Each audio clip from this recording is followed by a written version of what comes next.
What's up? It's your favorite Northern Belle, aka it's your girl Jor, and welcome back to another episode of So Hear Me Out the podcast. We took a break last week because I had a leadership training thing going on, which we're going to talk about today, but I needed a break to get prepared for that and to get my life together. So let's jump in. So hear me out. I am in a position of leadership at work, and I naturally have always assumed positions of leadership. It is kind of my thing. I have always wanted to be the person telling people what to do, being the leader of the team versus being just a player on the team because it didn't really excite me. It doesn't do anything for me necessarily. So I have had the pleasure of joining the LTI Leaders International group, and it kind of opened my eyes to a new perspective of how I do things and how people might see me. Now, does it mean I'm generally going to change and be somebody else? Absolutely not. But it did help me learn what kind of leader that I am, so much so that I've started to implement it even in my family, having them take these quizzes and taking it to work and making it a part of our organizational structure, I guess you could say. So, what we did at this leadership training in class one was we went over the leader's purpose, and this is a religious-based, Christian-based form of well, I'm not going to say Christian. It's a religious-based form of leadership training. So any religion can do it. We just are showing you how to be a good leader and what it takes to be a good leader and the different functions that come with being a good leader. We did the DISC survey, and I don't know if you guys know what that is, but that is DISC. So each different letter stands for a different personality type. So D's are people who are dominant, I's are influencers, S's are steady, and C are conscientious people. So that is what the DISC stands for. Everybody has these capabilities inside of them. It is just what two or three are pertinent and active at the moment, right? Or at this time in your life. So what didn't come as a surprise to me or to anybody that knows me was that I was an I. I'm an influencer. That's my heavy one.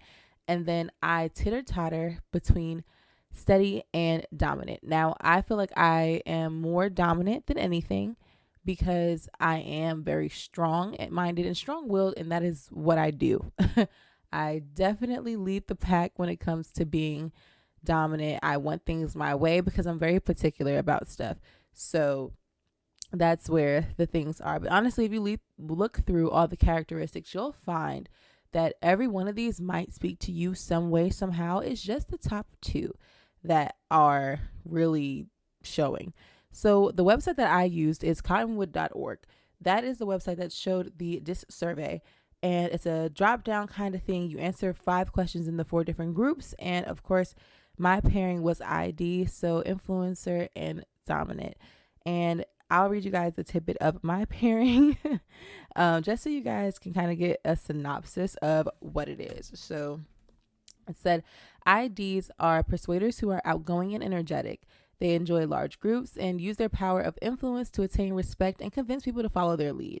Sometimes they can be viewed as fidgety and nervous, but it comes from their need to be part of challenges that have variety, freedom, and mobility.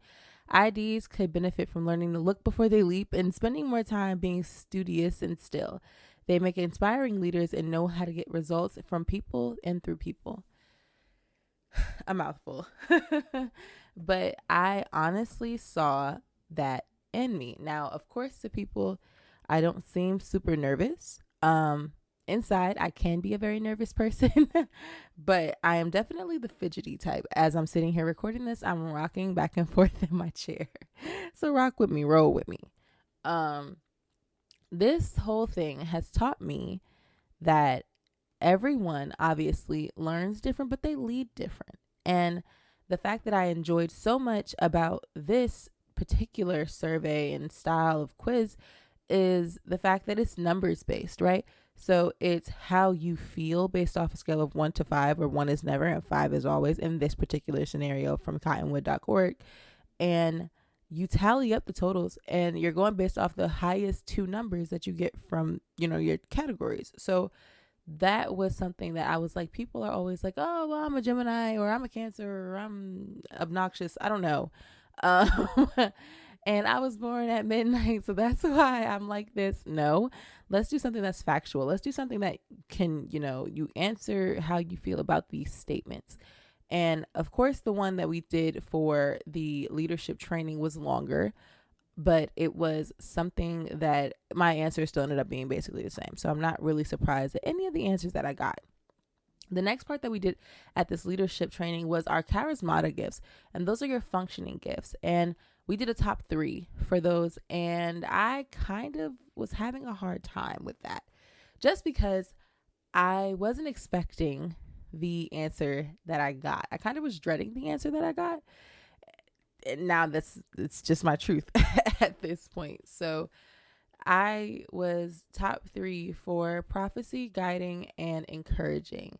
Not too shocked about the last 2. It was the prophecy for me, to be very honest, because I don't like when people try to prophesy over my life if I didn't ask for it. That is a pet peeve of mine. It's a pet peeve of mine when people quote scripture at me. That is something that will literally make me walk away from you. If you're just quoting scriptures at me, if you're prophesying over my life without me asking you to, and without you actually having that talk with God, that this is your actual gift, this is your ministry.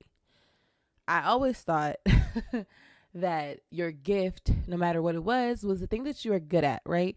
The thing that you are called to do. And for me, I've always felt like that was my voice.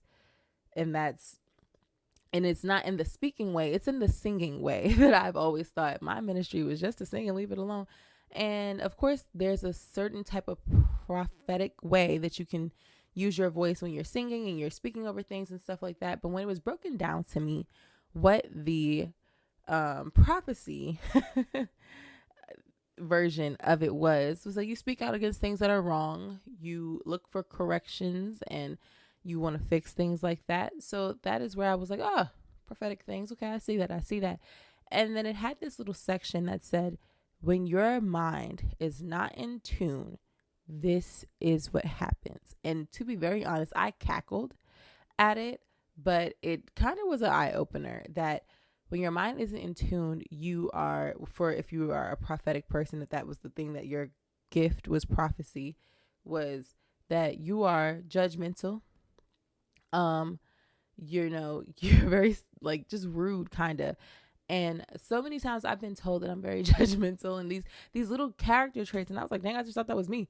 It's not. It means that my mind hasn't been in tune. And then, of course, for other ones, it was like insecurity. It was rationalizing sin. It was so many other things.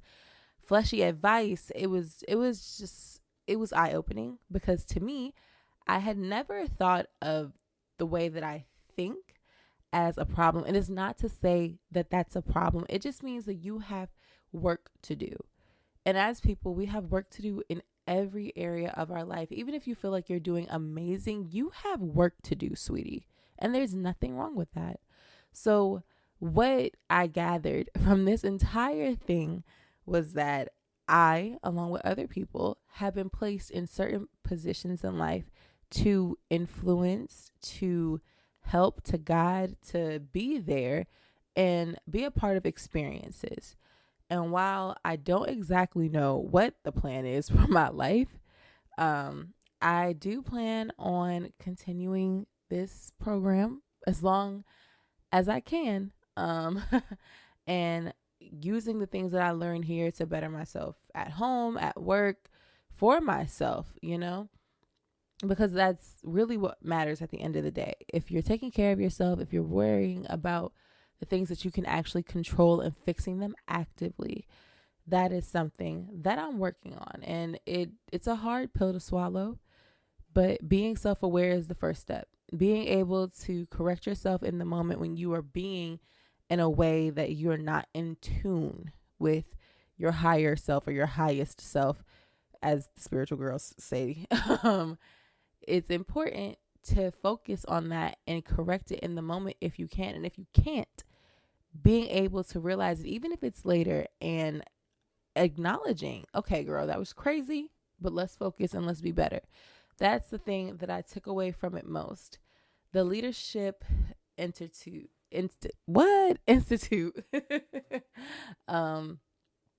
has been such a big thing for me.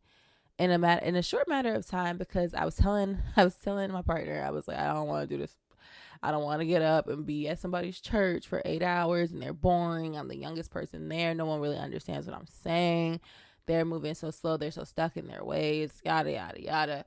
And it has helped me at work, and it's helped me kind of just look at my priorities. We looked at how much time we could spend with God throughout the week, and I had, at one point in my life, was just like living at my church. I bet I was better off pitching a tent there and just staying there. But as I've gotten older, I haven't necessarily strayed away from the things that I have been trained to do and the things that I was brought up doing necessarily.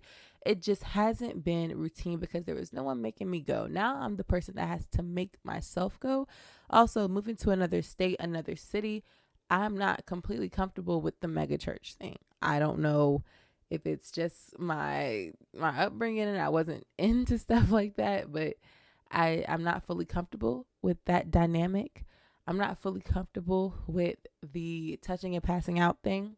I'm not fully comfortable with the unsolicited prophesying. I'm not comfortable with a lot of church culture things that happen in the 7 cities. So I'm still on the hunt for the church that I'm comfortable at. But that doesn't mean that I can't spend time in the Word. It doesn't mean that I can't spend time giving God His grace. It doesn't mean that I can't spend time doing what I'm supposed to do in this time of my life and the position that I've been put into. And a lot of times when we say prayers and things like that, we're like, oh God, I want somebody to see you in me when I'm talking to them, when we're having exchanges and stuff. And then right after that was the prayer. We're going to move on and I'm going to curse you out. So that is not what I want to do. I'm trying to be a lot more cautious with what I'm saying and how I'm saying it. It's hard because I'm very direct. I'm very blunt. I'm very out there. And I think what I don't understand about me is when I'm delegating and when I'm correcting things, I'm very straightforward, very clear. When I've made a mistake, I'm very timid. Not timid. I'm very slow to speak. I guess you could say anxious is what I am. And I require grace just like everybody else, and everybody requires forgiveness. So that's what I'm working on, is being in that shoe, being in that on that side of the table when I'm correcting things. And there's a way to be stern without being disrespectful. And there's a way to be, straightforward without being rude. So that's the thing that I've been trying to work on, because I don't think I have a problem with influencing. I think it's my problem with being dominant. And I can work in a group, I can work cohesively with others. I just struggle in that sense because it is hard. It is hard to give up something that isn't necessarily tangible, but it's something that I'm comfortable with, and it's something that I know. I know that nobody else can mess up something if I'm the only one doing it. I know that nobody else can screw me over if I'm the one who's doing everything. But that doesn't work in a team, and it doesn't work in any kind of way. So that is the goal. That's what I'm working on. And that's my truth. So what I would like you guys to do is go on cottonwood.org or look up the DISC survey free example or something like that, and let me know you guys' scores. I would love to know your leadership style, your personality style. On this one, if you are a religious person, it does show you your biblical pairings and examples. I would love to know all of that. I will link to the survey in my bio. I am so excited for this year still, guys. And as we continue on with the leadership program, I'll be sure to give you guys the recaps, and then that'll just be the episode following. So it'll probably be like every third Thursday we'll get an update. Every other month on the third Thursday. Y'all will know when y'all hear the episode. But I hope that you all are having a great week and that this year is doing something for you. It's doing something. Be safe out there. Take care of yourselves and your loved ones, and forgive somebody today. It's been real. It's been fun. You guys will hear me out for another one next Friday. All right. Bye.